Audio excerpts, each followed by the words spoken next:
Unseen brilliance. The fluorescent lights flickered on at 4:45 a.m. as Zuri Nyambura swiped her access card to enter Savannah Digital Solutions.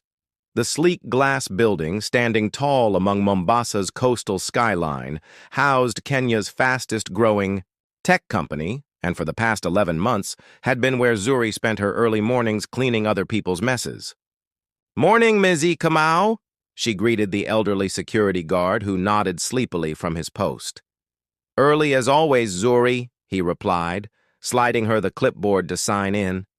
"One day you'll tell me why you come even before the roosters wake," she smiled, tucking a loose braid behind her ear. "The quiet helps me think." What she didn't explain was that these solitary hours were precious. Before the executives arrived with their expensive colognes and loud conversations about weekend safaris, Zuri had the entire 14th floor to herself. More importantly, she had access to the design department's discarded printouts. Pushing her cleaning cart toward the elevator, Zuri carried more than just disinfectant and microfiber cloths. Hidden beneath supplies was her treasured sketchbook and a collection of salvaged design magazines. She'd taught herself digital illustration through YouTube videos, watched on her cracked second-hand phone, using the office's rejected concepts as study materials. At 27, Zuri held dreams that seemed impossibly distant. Her mother had sacrificed everything to send her to university for 2 years before the money ran out. Now, supporting her younger brother's education meant putting her own ambitions aside. The elevator doors opened to the executive floor. As usual, Zuri started with the conference rooms, methodically cleaning windows that overlooked the Indian Ocean. While polishing the glass table in Conference Room C, she noticed yesterday's marketing materials scattered across the surface. Rejected logo concepts for Bahari Financial, the banking client everyone had been scrambling to impress. Zuri shook her head, studying the designs. "Too corporate," she whispered to herself. "Bahari means ocean. Why not embrace the fluidity?" Without thinking, she pulled out her sketchbook and began working.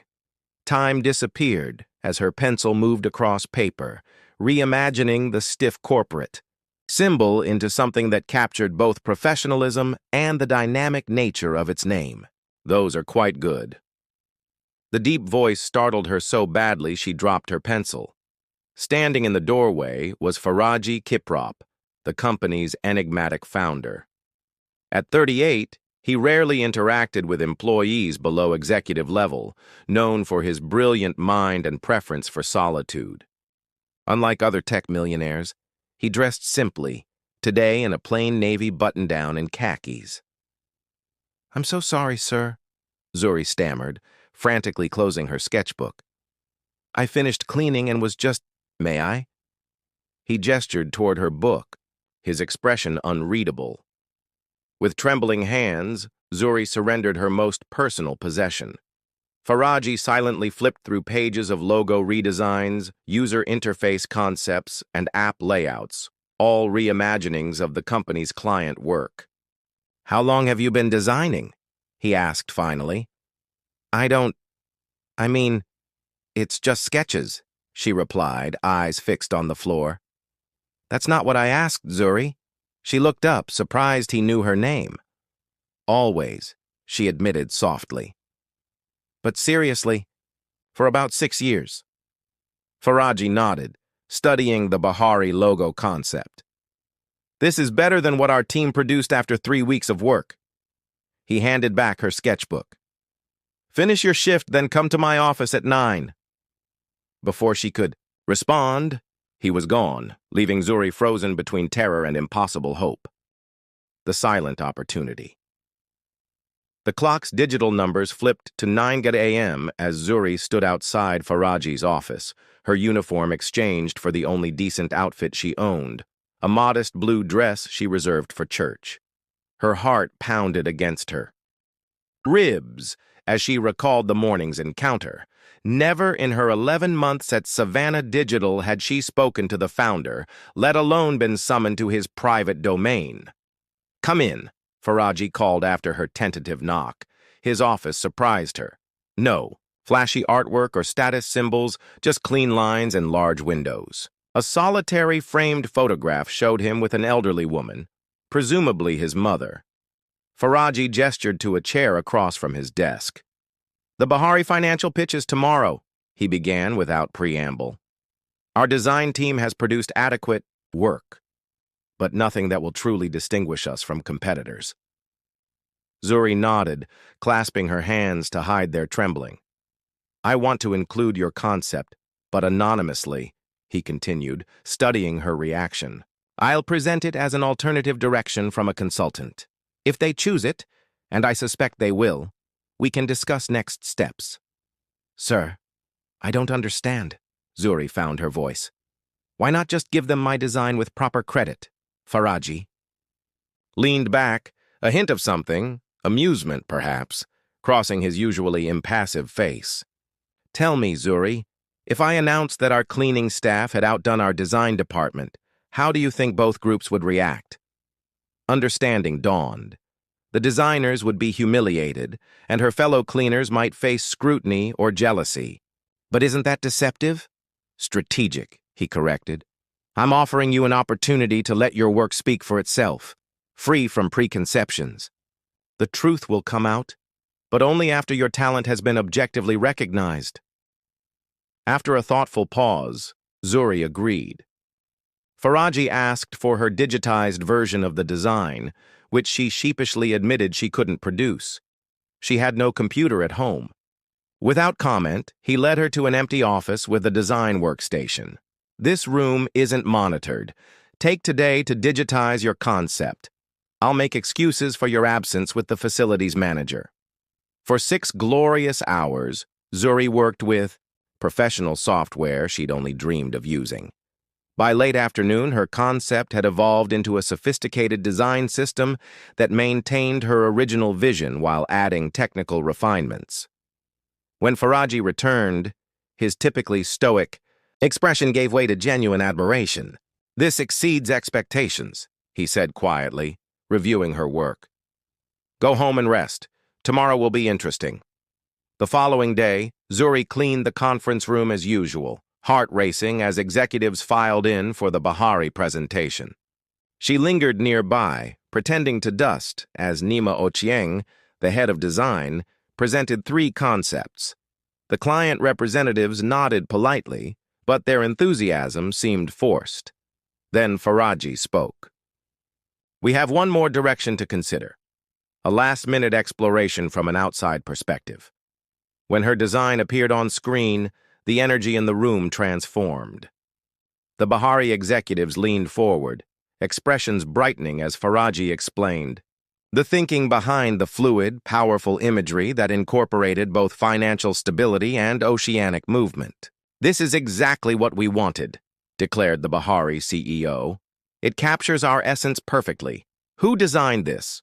All eyes turned to Nima, who looked equally impressed and confused. "It wasn't from our core team?" "The designer prefers to remain anonymous for now," Faraji interjected smoothly. "But they're very much part of Savannah Digital's future." As the meeting concluded with handshakes and congratulations, only Zuri noticed Faraji's eyes finding hers across the room, the barest hint of a smile on his lips. For the first time in years, she felt something dangerous bloom within her chest. Hope. Beyond expectations. 3 years later, Zuri stood at the podium of Nairobi's International Convention Center, addressing 500 young people from backgrounds similar to her own. The audience, participants in Savannah Digital's new educational initiative, listened intently as she described her journey from janitorial staff to executive creative director. "Talent exists everywhere," she told them, her confidence now matching her abilities. "But opportunity does not. Our responsibility is to create pathways where none existed before." From the side of the stage, Faraji watched with undisguised pride. Their relationship had evolved in ways neither could have predicted. After months of keeping their personal connection private, They had faced the inevitable company speculation together. Some claimed Zuri had manipulated her way to the top through their relationship. Others suggested Faraji had taken advantage of her vulnerability. The truth was more complex and beautiful than office gossip could comprehend. They had become partners in every sense, challenging and supporting each other, their creative and business instincts complementing perfectly. When they finally married in a small ceremony 18 months after her promotion to creative director, the news surprised only those who hadn't worked closely with them. Under their joint leadership, Savannah Digital transformed from a successful regional company to a Pan-African powerhouse with international clients. More significantly, they implemented hiring practices that identified talent in unexpected places, establishing scholarship programs and apprenticeships for young people from underserved communities. Following Zuri's speech, she joined Faraji in reviewing portfolio presentations from program participants. A young man named Tao approached them nervously, explaining he worked as a delivery driver while teaching himself animation. "My manager says I'm wasting my time," he admitted, showing them work created entirely on his phone. Zuri exchanged a knowing glance with Faraji before responding. "Someone once told me talent speaks for itself when given the chance to be heard." She handed him her business card. "Come see me Monday morning. I think our animation department would benefit from your perspective." That evening, they walked along Mombasa's beachfront near their home, discussing the day's events and potential candidates from the program. "Do you ever think about how differently things might have turned out?" Zuri asked, watching the sunset. "Paint the Indian Ocean in colors reminiscent of her first designs for Bahari Financial." "Sometimes," Faraji admitted. "If I hadn't arrived early that morning, if you hadn't been brave enough to sketch your ideas, or if you'd been like everyone else, seeing the uniform instead of the person wearing it." He stopped walking, turning to face her fully. "That was never possible. From the moment I saw your work, I recognized something extraordinary. I just didn't realize then that the most extraordinary thing about you wasn't your talent." "What was it then?" she asked, though after 3 years together, she knew his answer. "Your capacity to remain authentic despite every obstacle," he replied, taking her hand. "You've never forgotten who you are or where you came from. That's why you're transforming this company and me in ways I never imagined." As they continued their walk, Zuri reflected on the distance she had traveled, not just from cleaning floors to leading creative teams, but from invisibility to influence. She had discovered that true success wasn't measured by titles or wealth, but by the ability to hold open doors for others once closed to you. The next morning, she would arrive, at the office early as always, not to clean, but to prepare for Tao's arrival. She would arrange for him to have access to the right software, the right mentors, and most importantly, the right opportunities to let his talent speak for itself. Because Zuri Nyambura had learned the most valuable lesson of her journey, sometimes, the most revolutionary act is simply to see potential where others see nothing at all. Worlds colliding. The transition from cleaning staff to junior designer happened with dizzying speed. 3 days after the Bahari meeting, Zuri found herself occupying the previously empty office where she digitized her design. The story spread through the company like wildfire, the cleaner with hidden talent, discovered by the founder himself. Reactions ranged from inspiration to suspicion, creating invisible but palpable boundaries around her new position. "This is Zuri Nyambura, joining our creative team," Faraji announced during the Monday morning design meeting. "Her work secured. The Bahari account. I expect everyone to help her acclimate." Nima Ochieng, the design director, managed a tight smile that didn't reach her eyes. "Welcome. Though some industry experience usually precedes a position at this level, sometimes talent precedes experience," Faraji countered mildly, ending further discussion. Only Jabari Ndungu, a junior designer with kind eyes and a quick laugh, made genuine efforts to welcome her. He spent lunch breaks explaining company protocols and software shortcuts, never once treating her previous position as something shameful. Most of us come from privilege, he admitted one afternoon, sharing his sandwich. Parents who could afford design school, connections to get internships. You got here on raw talent. That's threatening to some people.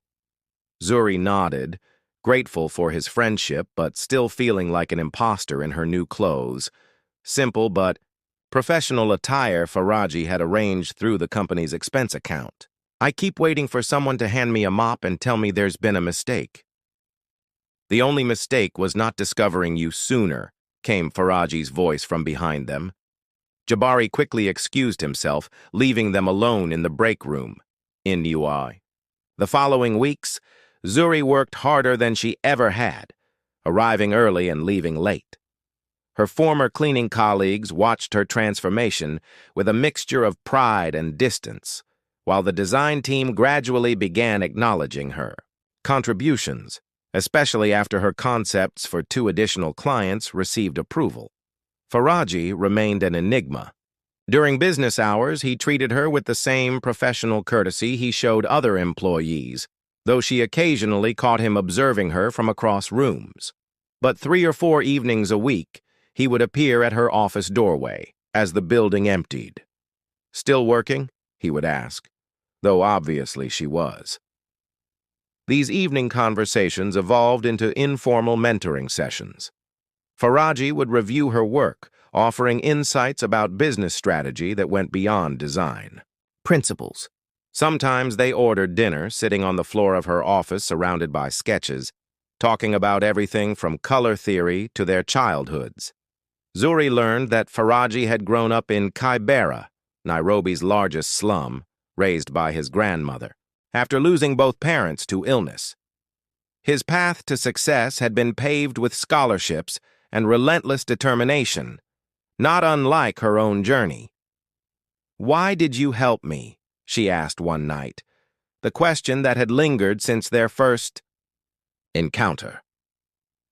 Faraji considered this, his usual composure momentarily replaced by something more vulnerable. "Because I recognized something in you that I've rarely seen, even in myself. Pure creative intuition, uncorrupted by formal training or industry conventions." "That's the professional answer," Zuri challenged gently. "What's the real one?" He held her gaze longer than was comfortable. "Perhaps I saw what everyone else was too blind to see. Not just talent, but the kind of person who deserves every opportunity this world has denied them." Something shifted between them that night, a boundary blurring in ways that left Zuri both exhilarated and terrified. As she rode the matatu home to her small apartment, she wondered if she was imagining the tension that seemed to grow between them, or if she was simply confusing gratitude with deeper feelings. What she couldn't know was that Faraji sat alone in his minimalist penthouse, thinking precisely the same thing. Breaking barriers. 3 months into her design position, Zuri faced her greatest professional challenge. Savannah Digital was competing for Umoja Networks, Kenya's largest telecommunications company, a contract that would either secure the firm's dominance or leave them vulnerable to rivals. The entire creative department was tasked with developing concepts, working in teams of 3. Despite her growing portfolio of successful work, Nima assigned Zuri to the least important aspect of the pitch, secondary marketing materials, while taking the lead on core branding herself. "Is there a problem with my assignment?" Zuri asked Nima privately, summoning courage she wouldn't have had months ago. "You've had exceptional luck with Faraji's favoritism," Nima replied coolly. "But Umoja requires experienced hands, not intuitive amateurs." The words stung, but contained enough truth to keep Zuri awake that night. Was her position truly earned, or merely the result of Faraji's interest in her? The question plagued her as she developed the materials assigned to her, but something rebellious stirred within. After completing her official tasks, she began working on alternative concepts for the main campaign. Meanwhile, her relationship with Faraji had evolved into something neither of them acknowledged directly. Their evening conversations continued, but with new undercurrents of tension and awareness. They carefully avoided physical contact, yet found reasons to work in closer proximity. Colleagues noticed their dynamic, fueling office speculation that undermined Zuri's credibility further. Jabari warned her during one of their lunch breaks. "People are talking, Zuri. They're saying your position has nothing to do with talent." "Let them talk," she replied with more confidence than she felt. "My work speaks for itself." 2 weeks before the Umoja presentation, disaster struck. The creative team gathered to review progress, with Nima proudly displaying the core campaign concepts, only to have the client representative who had joined unexpectedly reject them completely. "This doesn't capture our vision of connecting communities," the Umoja executive said, shaking her head. "We need something revolutionary, not conventional telecommunications imagery." The room fell silent as Nima struggled to respond. Faraji, who rarely attended creative reviews, watched from the corner, his expression unreadable. In the charged silence, Zuri found herself speaking. "May I show an alternative approach?" All eyes turned to her with varying degrees of surprise and skepticism. Nima's face tightened, but Faraji nodded slightly, encouraging her forward. Zuri connected her tablet to the projector, revealing concepts that reimagined connectivity as a vibrant ecosystem rather than technological infrastructure. Her designs showed how Umoja's services wove communities together through cultural touchpoints specific to different Kenyan regions, marketplaces, schools, healthcare facilities, all connected by stylized digital threads in Umoja's colors. This positions Umoja not as a service provider but as the foundation of community itself, she explained, her voice growing stronger with each word. The tagline, "The thread that connects us," emphasizes relationship over technology. The Umoja executive's expression transformed from skepticism to excitement. "This is precisely what we've been trying to articulate. It's culturally relevant, while being forward-thinking." Nima attempted to regain control, suggesting they could refine this direction using Zuri's initial concept. But the client was already asking Zuri questions directly, effectively establishing her as the creative. The day after the meeting, Zuri found herself alone with Faraji in the elevator. The tension between them had reached breaking point. "You didn't tell me you were working on alternative concepts," he said quietly. "Would you have stopped me?" "No." His eyes held hers. "But I would have prepared you better for the consequences of success." When the elevator doors opened to the parking garage, Faraji made an unexpected suggestion. "Have dinner with me tonight, not in the office, not as colleagues." The implications hung between them, dangerous and exhilarating. Zuri knew her answer would change everything, professionally and personally. With her heart pounding, she made her choice. "Yes."